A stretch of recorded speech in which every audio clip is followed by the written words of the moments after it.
Do not sleep at home tonight. That was the mysterious text message I received from an unknown sender.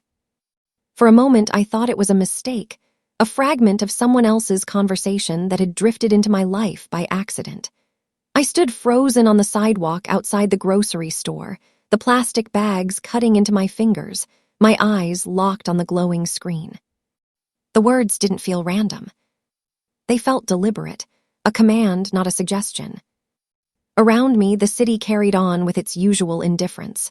Cars slid across wet pavement. A couple argued softly near the entrance. Somewhere in the distance, a siren rose and fell like a fatting cry. Everything sounded normal, but inside my chest, something tightened. I typed back before I could overthink it. Who is this? The message sent, no reply. I slipped the phone into my coat pocket and started toward my apartment building a block away. My footsteps echoed faintly in the cold night air. Streetlights cast long shadows that stretched and twisted with every movement. I told myself it was spam, a prank, something meaningless. But my pulse didn't agree. My phone vibrated again. I stopped walking. A stranger brushed past me with an irritated sigh as I pulled the phone out. I'm serious. That was all it said. A chill crept up my spine. I scanned the street. It was nearly empty, just a dark sedan idling at a red light and a man smoking outside a closed shop. No one looked at me. No one paid me any attention. And yet I felt exposed, like a spotlight had snapped on overhead. The message replayed in my mind. Do not sleep at home tonight. Not don't go home, not be careful. Specifically, don't sleep there. Whoever sent it assumed I would. They knew my routine. They knew where I lived. I called my sister. Lena answered on the second ring. Did you forget the milk again? She teased. Did you text me from another number? I asked. What? No. I got a weird message. Someone telling me not to sleep at home tonight. There was a pause. I could hear the television murmuring in the background. That's creepy, she said lightly. Probably spam. Come upstairs. I ordered noodles. Yeah, I said, probably. The building lobby was warm and smelled faintly of disinfectant. The elevator groaned as it carried me upward. I watched my reflection in the mirrored doors, pale, tense, eyes darting. When I stepped into the hallway, silence greeted me. The carpet muffled my footsteps. Somewhere a pipe rattled in the walls. Everything looked ordinary. I unlocked our apartment and stepped inside. Lena was curled on the couch, exactly as I imagined, a blanket wrapped around her legs. The smell of takeout filled the air. You look shaken, she said. I showed her the phone. Her smile faded as she read. That's unsettling, she admitted, but it's probably nothing. We tried to act normal.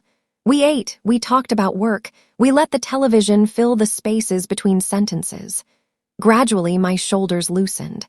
The message began to feel distant, almost laughable. Until I walked to the window. Across the street, beneath a bare tree, a figure stood perfectly still. At first, I thought it was a shadow, but as my eyes adjusted, the outline sharpened into a person. They were facing our building. Facing me. My breath caught. I leaned closer to the glass. The figure didn't move. A car passed, its headlights flooding the street. For a split second, the figure vanished in the glare. When the light faded, the space was empty. I told myself I imagined it. Then my phone vibrated. They know you're home. The room tilted. I spun around, scanning the apartment. Everything was quiet. Lena had gone to her room. The refrigerator hummed softly. My fingers shook as I typed. What do you want? The reply came instantly. Leave, now. Fear hit me like a physical force. I walked to Lena's door and knocked. Wake up, I whispered. She opened it, confusion clouding her face. I showed her the screen. The color drained from her cheeks. This isn't funny anymore, she murmured. Another message arrived. You have 5 minutes. We stared at each other. A door slammed somewhere in the building.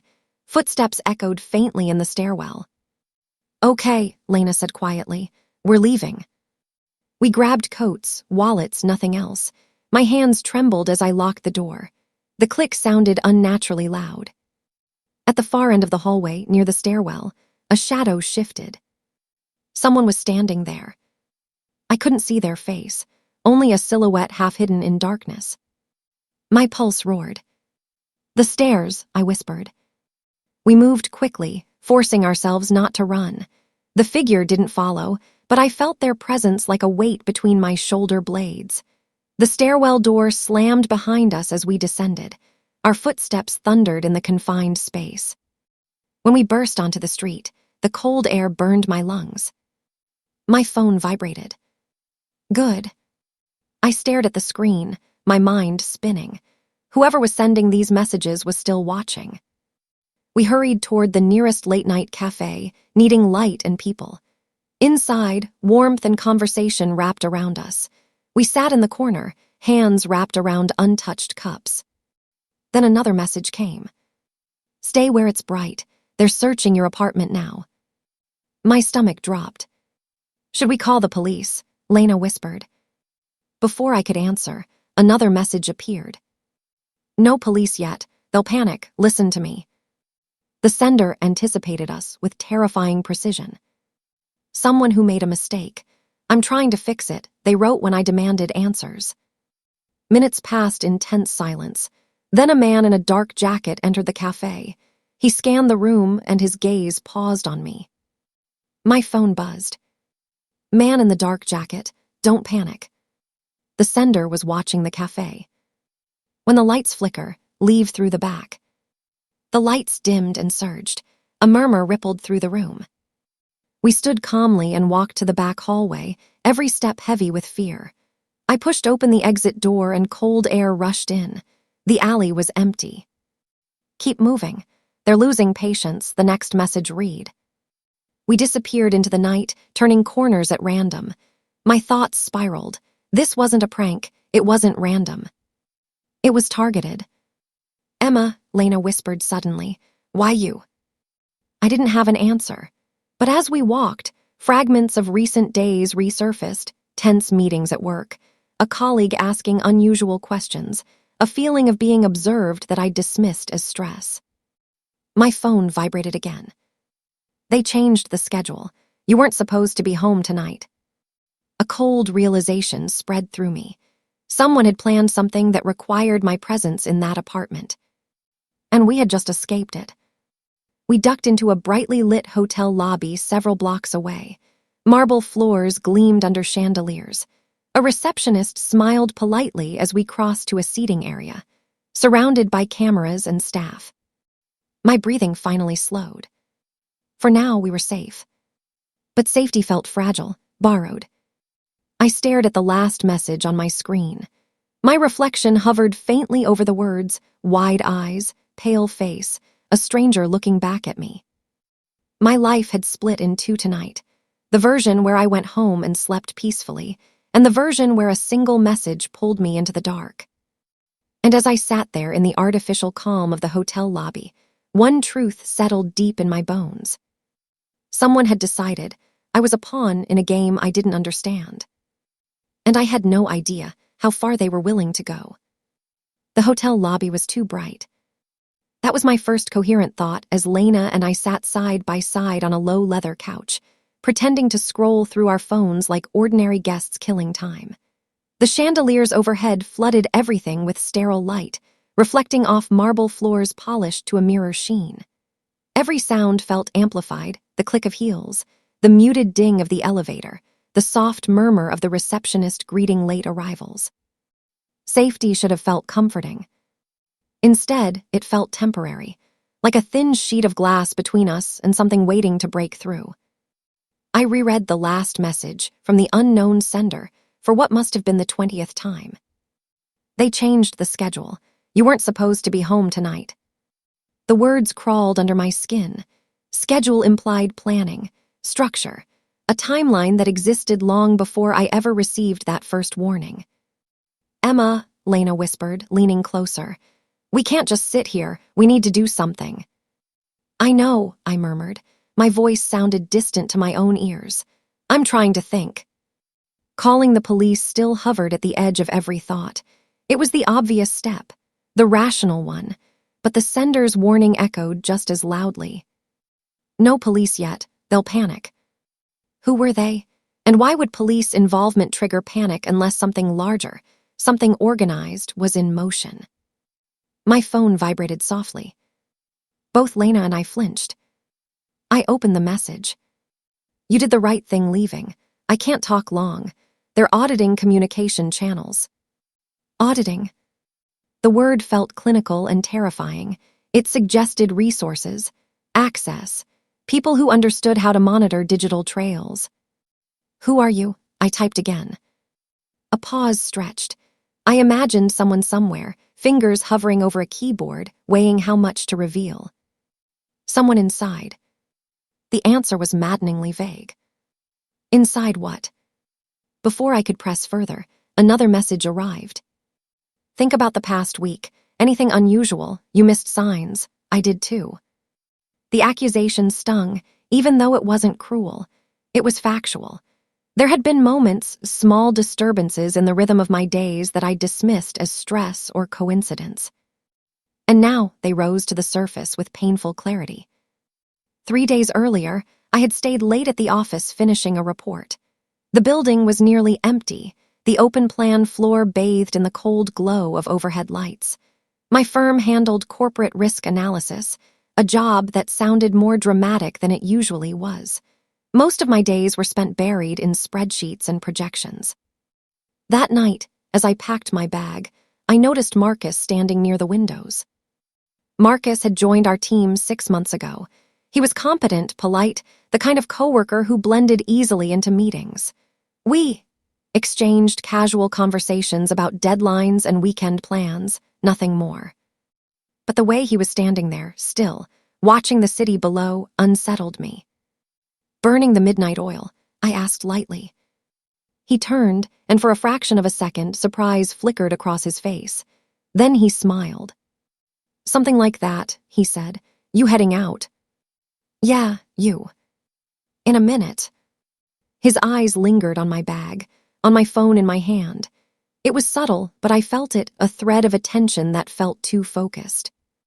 I brushed it off. We said goodnight. I took the elevator down alone. When the doors opened to the parking garage, I had the distinct sensation of being watched. The air was cool and smelled faintly of oil. My footsteps echoed as I walked to my car. Halfway there, I heard another set of footsteps. I turned quickly.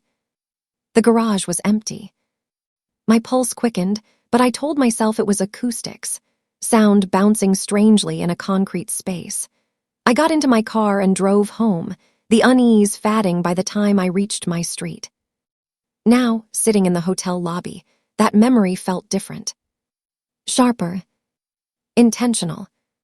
There's more, I whispered to Lena, things I ignored. She listened as I recounted the late night at the office, the footsteps in the garage, the way Marcus had watched me. Saying his name out loud made my stomach tighten. You think he's involved? She asked.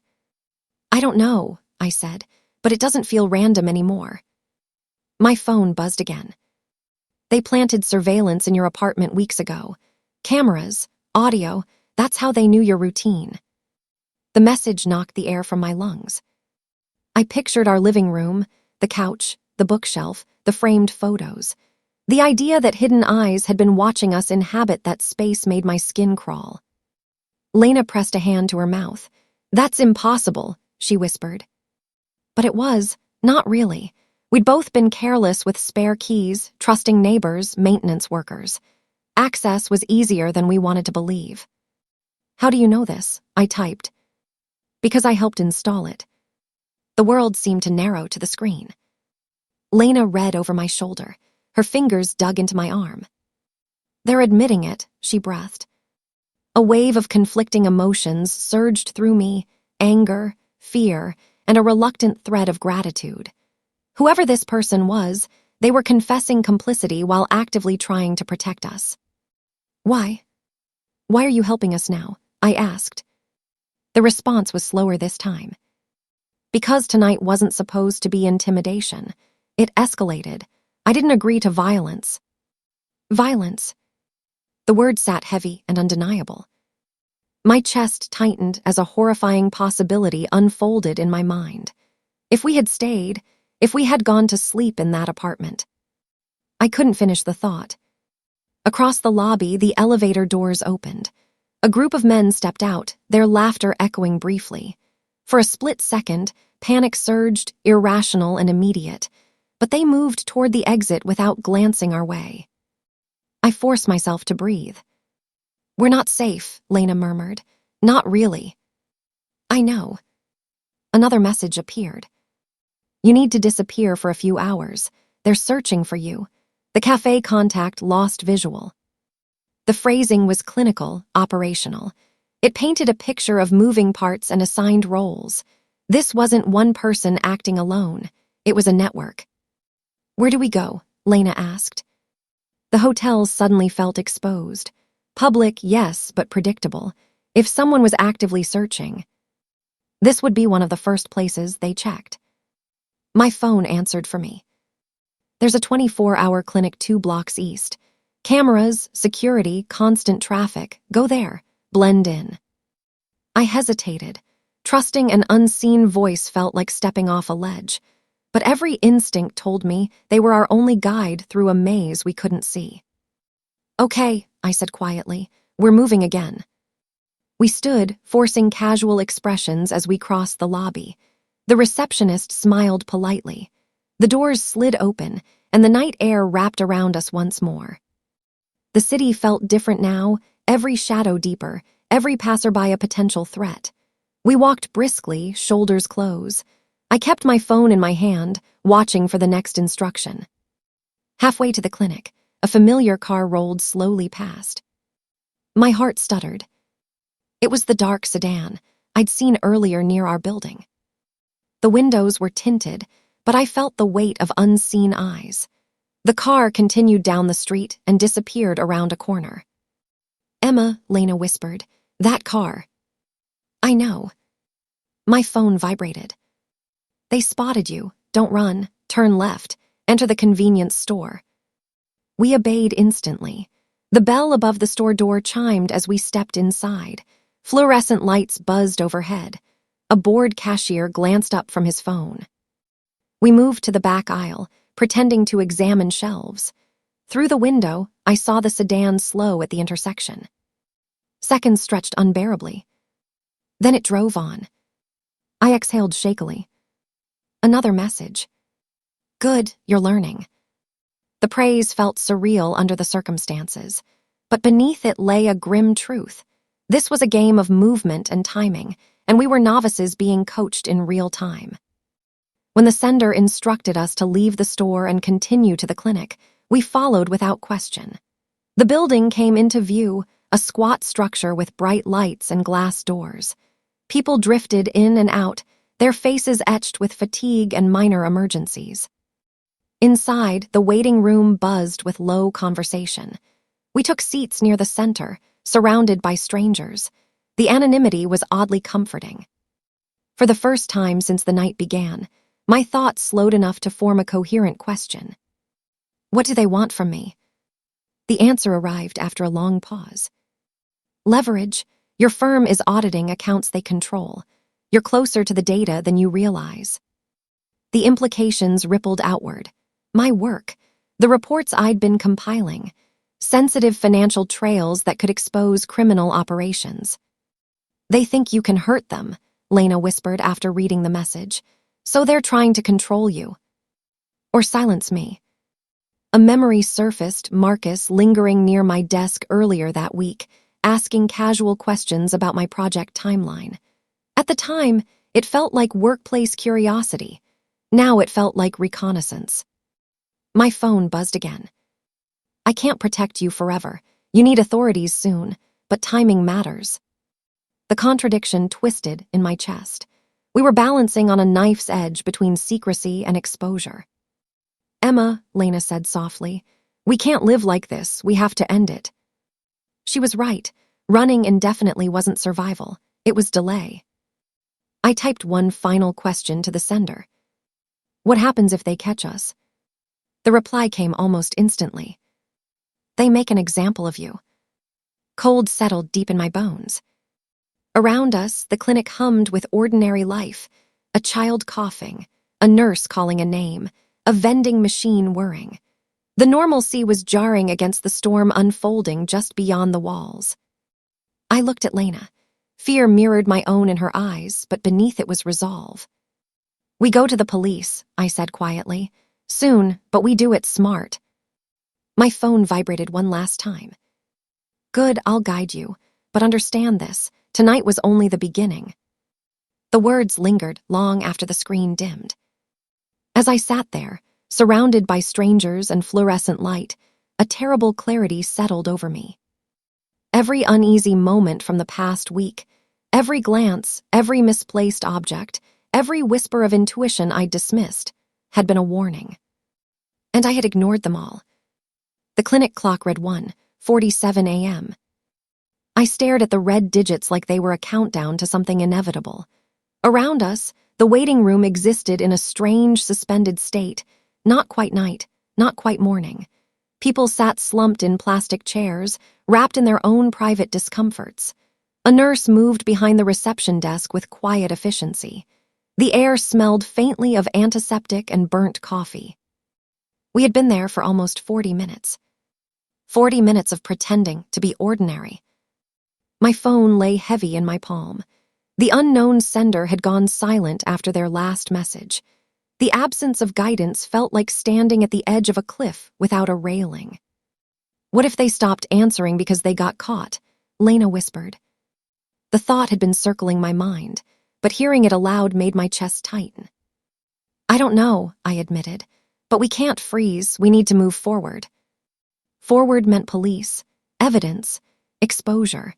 It meant stepping out of the shadows and forcing whatever hunted us into the light. My gaze drifted to the clinic entrance. Every time the doors slid open, my muscles tensed. Each new arrival was assessed in a heartbeat, threat, or harmless stranger. So far, they were all harmless. But I couldn't shake the feeling that time was narrowing. My phone vibrated. I nearly dropped it. I'm here, sorry, close call. Relief washed through me so quickly it left me dizzy. They're escalating faster than expected. The next message followed.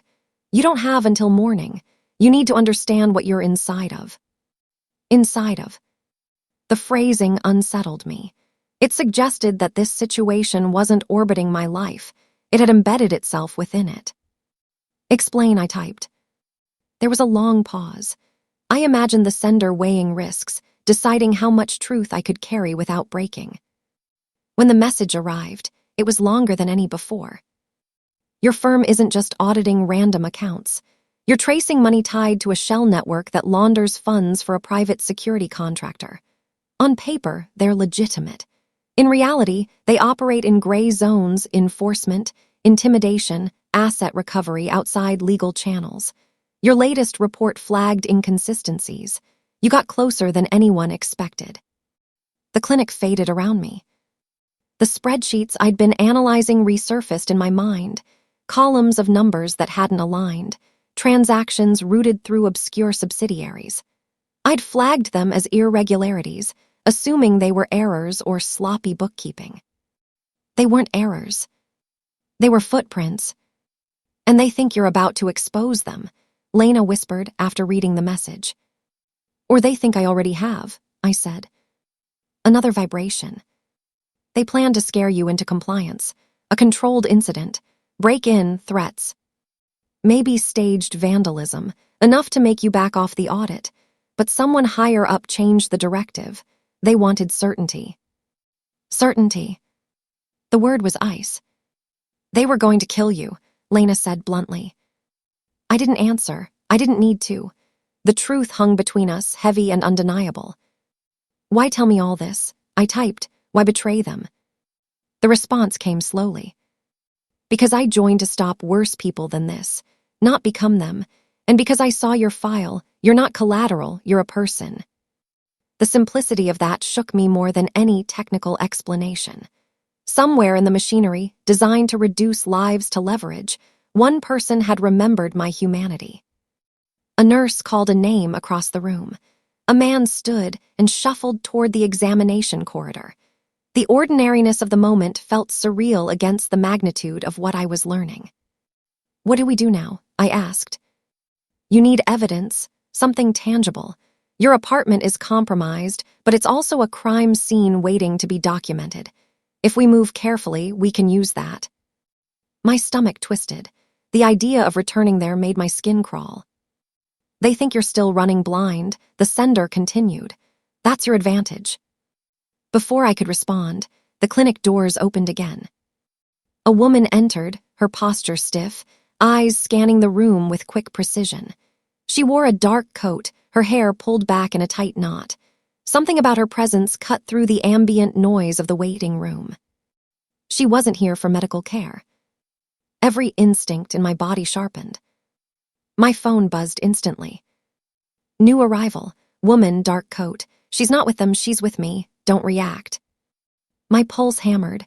The woman's gaze swept past us without lingering.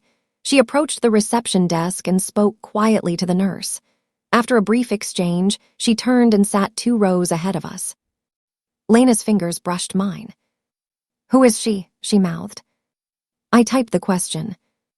"A contact, insurance. In case I lost you, she can get you somewhere secure." The word secure felt like a fragile promise. Seconds later, the woman stood and walked toward the vending machines near us. As she passed, she dropped a folded piece of paper onto the empty chair beside me without breaking stride. My breath caught. I waited until she was facing away, before sliding the paper into my lap and unfolding it discreetly. "Trust her. Name's Mara. Follow her lead. Delete this note." No signature, no embellishment, just instruction. I crumpled the paper and slipped it into my pocket. Mara selected a bottle of water from the machine and returned to her seat without glancing at us. "This is insane," Lena whispered. "We're trusting strangers on anonymous messages." "I know," I said, "but they've kept us alive so far." And that was the undeniable truth. Minutes later, Mara stood and walked toward the exit. She didn't look back. She didn't signal. She simply left. My phone vibrated. "Go, now." We rose simultaneously, hearts pounding. The doors slid open, and cold air rushed in as we stepped outside. Mara stood across the street beneath a streetlight, her expression neutral. When we approached, she spoke without preamble. "Emma," she asked quietly. I nodded. "We don't have time," she said. "They're triangulating movement patterns. We need to relocate." Her voice was calm, professional. It carried the weight of someone accustomed to operating in crisis. "Who are you?" Lena demanded. "A friend of the person helping you," Mara replied. "And tonight, that's enough." A black SUV pulled to the curb behind her. The windows were tinted. The engine idled softly. Every alarm bell in my head rang. Mara seemed to read my hesitation. She met my eyes, her gaze steady. "If I wanted to hurt you," she said evenly, "you wouldn't be standing here deciding."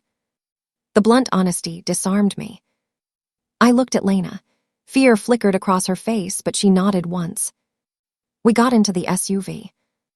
The interior smelled faintly of leather and something metallic. Mara slid into the driver's seat and pulled away smoothly. The city blurred past the windows as she navigated side streets with practiced ease. "Where are we going?" I asked. "Somewhere they won't look first," she said. "A temporary safe point." My phone vibrated. "You're doing well," the sender wrote, "but there's something you need to see." A file attachment followed. I hesitated before opening it. When I did, my breath caught. It was a still image from a surveillance camera. My apartment. The timestamp read 20 minutes after Lena and I had fled. The living room was in disarray, drawers pulled open, cushions slashed. 2 figures moved through the space with methodical precision. One of them turned toward the camera. Marcus. The recognition hit like a punch. His face was calm, focused. Not the polite coworker I knew, but someone stripped of pretense. He gestured to his partner, pointing toward the hallway. They were there to find something specific, Mara said, glancing at the screen in my hand. Not just to scare you. What? I whispered. Your work, she replied, or anything connected to it. Another message arrived. Marcus is deeper than I thought. He accelerated the plan. He wants control of the narrative. Betrayal settled heavily in my chest. Memories of casual conversations and shared elevators twisted into something darker. He hadn't been observing me out of curiosity. He'd been tracking me. They won't stop, Lena murmured. No, Mara agreed, but neither will we. The SUV slowed as we approached an industrial district on the edge of the city. Warehouses loomed in the darkness, their silhouettes stark against the night sky. Mara turned into a gated lot and entered a code. The gate slid open with a quiet hum. Inside stood a nondescript building with darkened windows. Welcome to the part of the city that doesn't officially exist, Mara said lightly as she parked. We stepped out into the cold air. The silence here was different, heavy, and insulated. Mara led us inside, through a series of corridors lit by low, recessed lights. The room she brought us to resembled a command center. Monitors lined one wall, displaying feeds from various cameras. A desk in the center held laptops and communication equipment. This is where you learn the rest, Mara said. My phone vibrated one final time. I'm coming to you. It's time we meet. The words sent a ripple of anticipation and dread through me. After hours of chasing a voice through the dark, I was about to face the person who had pulled me out of it. And as the door at the far end of the room opened, revealing a figure stepping into the light, a single thought crystallized in my mind. The truth wasn't just surfacing. It was about to stand in front of me. The door closed softly behind him. For a second, none of us spoke. He looked younger than I expected. Mid-30s, maybe, clean-shaven, tired eyes, the kind of face that wouldn't draw attention in a crowd. If I had passed him on the street yesterday, I wouldn't have looked twice. Now he was the reason I was still alive. I'm Daniel, he said quietly. His voice matched the tone of the messages, measured, controlled, but carrying something beneath it. Regret. You installed cameras in my home, I said. It wasn't a question. Yes. You helped plan whatever was supposed to happen tonight. Yes. And now you want me to trust you. A flicker of pain crossed his face. I want you to survive. The room felt charged, like the moment before a storm breaks. Mara stepped slightly to the side, giving us space, but staying close enough to intervene if needed. Lena stood near me, her presence solid and grounding. You said it escalated, I said. What changed? Daniel exhaled slowly. Your report moved faster than expected. Someone higher in the chain realized how much you'd uncovered. The original plan was psychological pressure.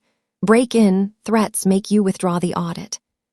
And then, Marcus argued for a permanent solution. The words hung in the air. You're saying my coworker tried to have me killed because of a spreadsheet. Daniel met my eyes. Not because of a spreadsheet, because that spreadsheet exposed transactions tied to people who don't tolerate risk. My stomach tightened. On one of the monitors behind him, surveillance footage flickered, feeds from traffic cameras, street intersections, anonymous corners of the city, movement patterns, routes. Why are you really helping me? I asked. He didn't answer immediately. Instead, he walked to a desk and opened a folder. Inside were printed documents, copies of financial statements, transaction maps, names redacted in thick black lines. You weren't supposed to be home tonight, he said. Marcus pushed the timeline forward. He didn't trust the intimidation strategy. He wanted control. He wanted credit. Credit, Lena repeated, disgusted. In their world, Daniel said quietly, results matter more than morality. A vibration buzzed through the room, not my phone this time, but one of the monitors flashing red. Mara's posture shifted instantly. They've traced movement anomalies, she said. Traffic grid flagged your route from the clinic. Daniel swore under his breath. They're good, he said, Too good. My pulse began to pound again. What does that mean? It means, Mara replied calmly, already typing commands into a keyboard. They're triangulating potential safe points within a 3-mile radius. And this place? Lena asked. Off their radar, Daniel said, but his tone carried uncertainty. The monitor flickered again. A map appeared, a digital overlay of the city with highlighted sectors narrowing in concentric circles. They're not guessing, Mara said. They're predicting. How long? I asked. Minutes, Daniel answered. The room seemed to shrink. Then why are we still standing here? Lena snapped. Because we needed you to see this, Daniel said, turning to me. If you go to the police now without context, they'll treat this like corporate harassment. You needed proof of intent. He slid another document toward me. It was a printed email chain. Marcus's name appeared at the top. I scanned the text quickly, references to neutralizing exposure, finalizing the correction, ensuring silence. My hands began to shake. He signed off on this, Daniel said. He pushed for certainty. Certainty, I repeated numbly. The monitor emitted a sharp alert tone. Mara's voice was steady, but tight. Vehicle cluster approaching the perimeter. Daniel moved instantly. Time up. The calm, remorseful tone he'd carried earlier vanished. In its place was crisp efficiency. He opened a cabinet and removed small devices, signal disruptors. We leave through the secondary exit, he said. They'll expect the front. My heart hammered as adrenaline surged back into my bloodstream. Is this going to be violent? Lena asked. Daniel didn't answer directly, only if they corner us. That wasn't comforting. We moved quickly through a narrow hallway at the back of the building. The lighting dimmed as Mara powered down non-essential systems. Somewhere outside, an engine revved. Then headlights flashed through a high window. They're here, Mara said. The words snapped something inside me. This was real, tangible, no longer theoretical messages on a screen. We reached a steel door at the rear of the building. Daniel paused, listening. His expression sharpened, calculating. They split, he said. 2 at the front, at least 1 circling. How do you know? I whispered. I trained them. The admission hit like a slap. Before I could process it, the front of the building erupted with a deafening crash, metal splintering under force. Lena gasped. Move, Daniel ordered. He pushed the door open. Cold night air rushed in. We stepped into darkness behind the warehouse, shadows swallowing us. The lot behind the building opened into an alley that led toward the rail yard. Industrial silence hung heavy. We ran. Footsteps echoed behind us seconds later. They saw movement, Mara hissed. My lungs burned as we sprinted. Gravel crunched under our shoes. The alley twisted sharply, forcing us to slow for a split second, and that was enough. A beam of light sliced across the wall ahead of us. Stop, a voice shouted. The authority in it froze my blood. Daniel didn't hesitate. He grabbed my arm and pulled me through a narrow side passage, barely visible between 2 storage units. A gunshot cracked through the night. The sound was louder than anything I had ever heard in real life. Not cinematic, not distant. Real. Lena screamed.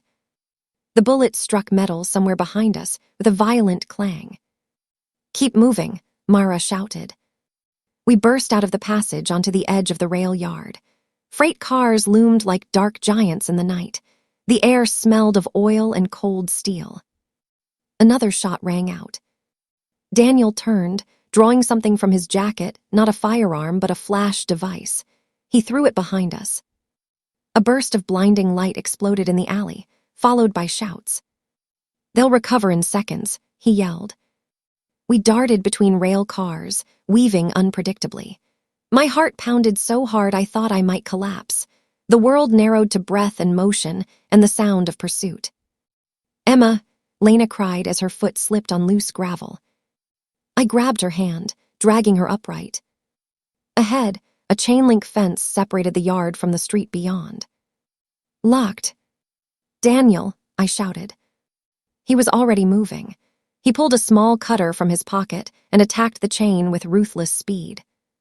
Another gunshot cracked behind us, closer now. "Hurry," Mara urged. Scanning the darkness. The chain snapped. Daniel tore the fence aside just wide enough for us to squeeze through. "Go." Lena climbed first.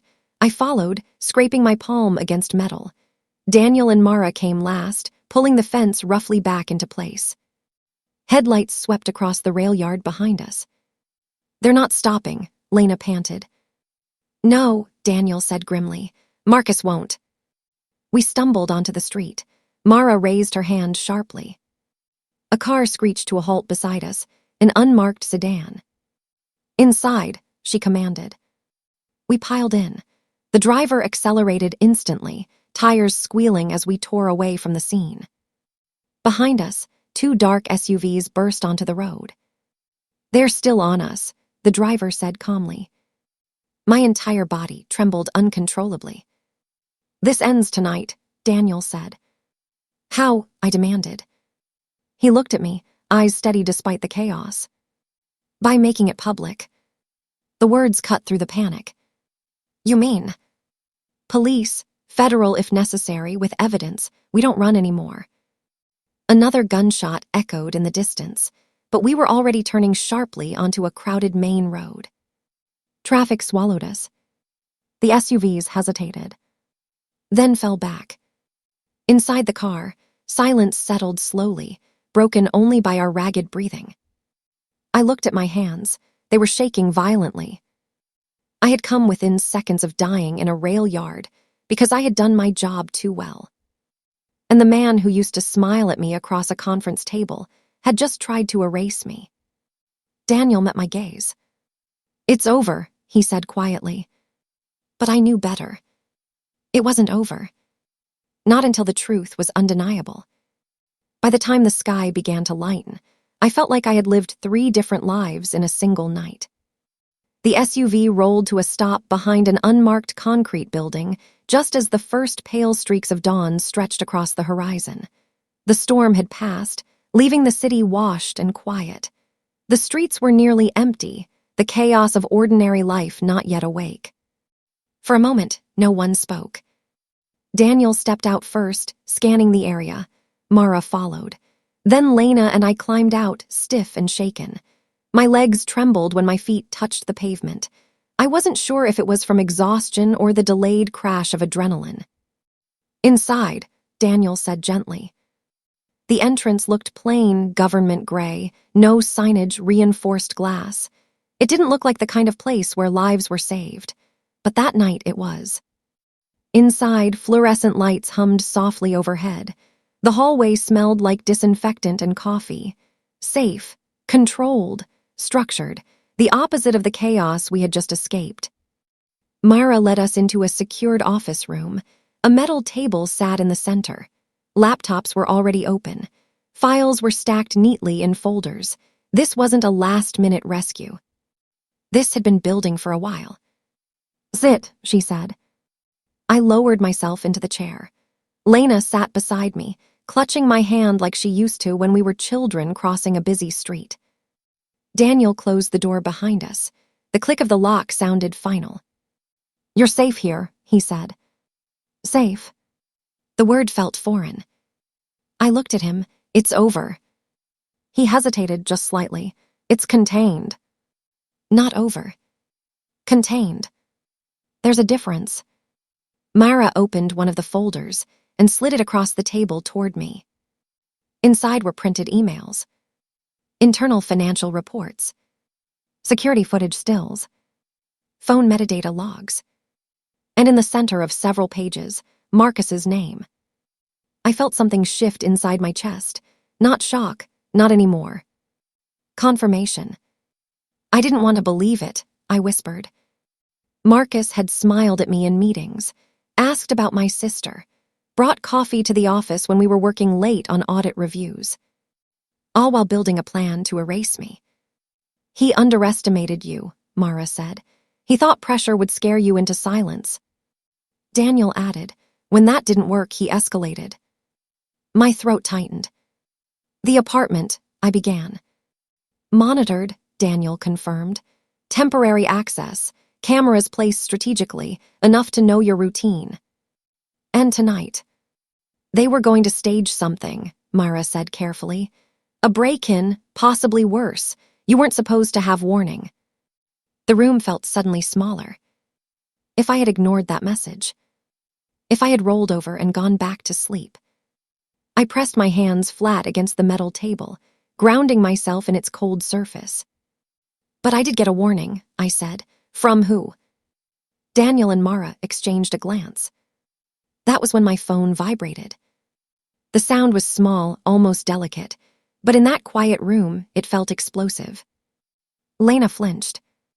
I slowly reached into my coat pocket and pulled it out. One new message. Unknown number. My breath caught before I even opened it. You did exactly what you were supposed to do. My pulse pounded in my ears. I swallowed and typed back with shaking fingers. Who are you? 3 dots appeared almost instantly. Then, someone who monitors anomalies. Someone who saw a pattern forming around your name. Someone who decided procedure wasn't moving fast enough. I looked up at Daniel. He didn't seem surprised. You know, I said quietly. He exhaled slowly. There are internal divisions, he said. People who track corporate corruption, data breaches, financial irregularities. When your audit flagged certain accounts, it triggered automated alerts. And, I pressed. And one analyst decided to follow the trail further than required. My phone buzzed again. You weren't the first to question those numbers. You were the first who refused to drop it. That made you a liability to them. Them. Not just Marcus. Bigger. My hands felt cold. Why warn me? I typed. This time, the response took longer. Because I've seen what happens when good people trust systems too much. I wasn't going to watch another one disappear. A chill ran down my spine.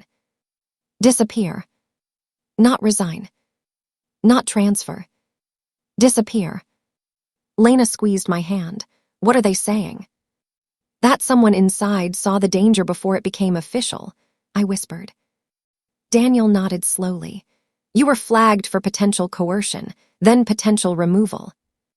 The clinical tone made it worse. Removal? I asked. He held my gaze. Permanent. Silence filled the room. I felt something unexpected rise inside me. Not fear. Not anymore. Anger. Calculated, focused anger. They tried to make me small, I said softly. They tried to scare me into compliance. When that didn't work, they tried to erase me. Mara's eyes softened slightly. And you survived. My phone buzzed again. They're moving in on Marcus now. Warrants have been approved. Financial trails preserved.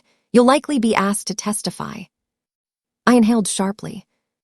Testify. This wasn't going to end quietly. It wasn't supposed to. Will I ever know your name? I typed. There was a long pause this time. Long enough for me to wonder if that was the last message I would ever receive. Then, no. But you'll know this. Trusting your instincts saved your life. Don't ever ignore them again. I stared at the screen. The first message echoed in my mind like a whisper from another lifetime. Do not sleep at home tonight. It hadn't just been advice. It had been a lifeline. Outside the secured building, morning light finally broke across the city. Through the narrow window, I watched as the sun rose, steady, indifferent, brilliant. Marcus was arrested 2 hours later. Daniel didn't tell me directly. I saw it in the way his posture relaxed slightly, in the way Mara closed her laptop with quiet finality. It's done, she said. No celebration. No dramatic relief. Just resolution. Lena leaned her head against my shoulder. You almost died tonight, she whispered. I nodded. Yes. The word felt heavy. but it was paired with something stronger. I almost died. But I didn't. Because I listened. Because I moved. Because I didn't dismiss that small voice telling me something wasn't right. Later, when I finally returned to my apartment, escorted, cleared, stripped of hidden surveillance, it felt different. Smaller. Colder. Like a stage after the actors had left. I stood in the center of my living room and turned slowly. This space had nearly become my grave. Instead, it became my turning point. I walked to the window and looked out at the street below. Ordinary, calm, innocent. It's strange how danger hides in normalcy. My phone was silent now. No more unknown numbers. No more cryptic guidance. Just quiet. But I knew something had changed inside me permanently. I would never ignore instinct again. I would never assume safety. And I would never underestimate the power of one decision. That night could have ended differently. It was designed to. But one message interrupted the script. One warning fractured the plan. One choice shifted the outcome. Do not sleep at home tonight. It sounded simple. It was. It saved my life. And I will carry that lesson with me for the rest of it.